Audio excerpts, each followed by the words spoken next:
যেসব কারণে একজন মানুষের কর্মক্ষমতা ক্ষতিগ্রস্ত হয় তার মধ্যে অন্যতম একটি মাথা ব্যথা। স্নায়ুরোগের মধ্যে মাথা ব্যথার হার সবচেয়ে বেশি। মাথা ব্যথার রোগীদের শতকরা প্রায় 70 জনের হয় tension type headache.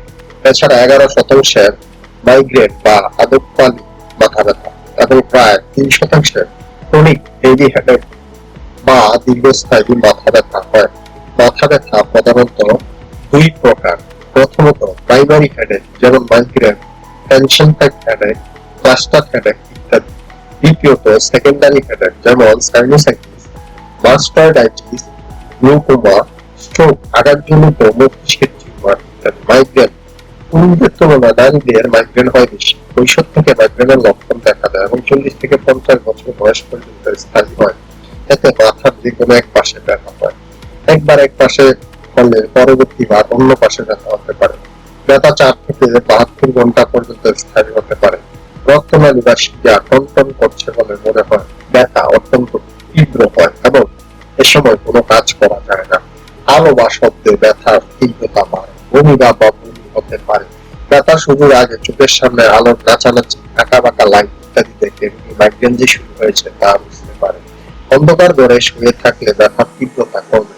Tension type headache এটিও মাইগ্রেনের মতো কৈশোরে শুরু হয় এবং বেশি হয় নারীদের। মাথার মাংসপেশি সংকোচনের কারণে এই মাথা ব্যথা হয়।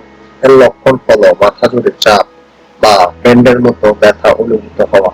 মাইগ্রেনের মতো ব্যথা ততটা তীব্র নয়।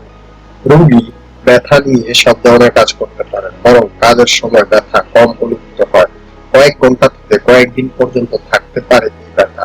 দুশ্চিন্তা, পারিবারিক বা পেশাগত মানসিক চাপের সঙ্গে এই ধরনের মাথা ব্যথার সম্পর্ক আছে। ক্লাস্টার হেডেক এই ধরনের মাথা ব্যথা হয় কম, পুরুষদের এটি বেশি হয়। এটি ক্ষণস্থায়ী কিন্তু বারবার হয়।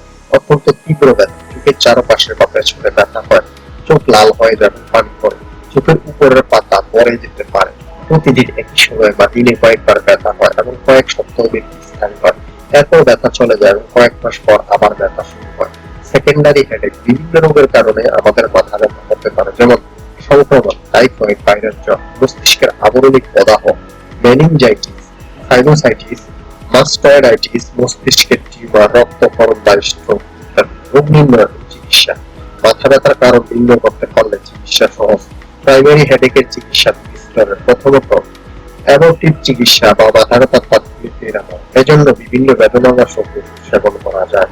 আবার অতিরিক্ত বেদনানাশক ওষুধ সেবনও মাথা ব্যথার কারণ হতে পারে, যাকে মেডিসিন ওভার হেডেক বলা হয়। তাই চিকিৎসকের পরামর্শ নিন। দ্বিতীয়ত প্রোফাইলেকটিক চিকিৎসা। বারবার যেন মাথা ব্যথা না হয় এবং ব্যথার তীব্রতা যেন কম থাকে, এজন্য চিকিৎসকের পরামর্শে ওষুধ খেতে হবে।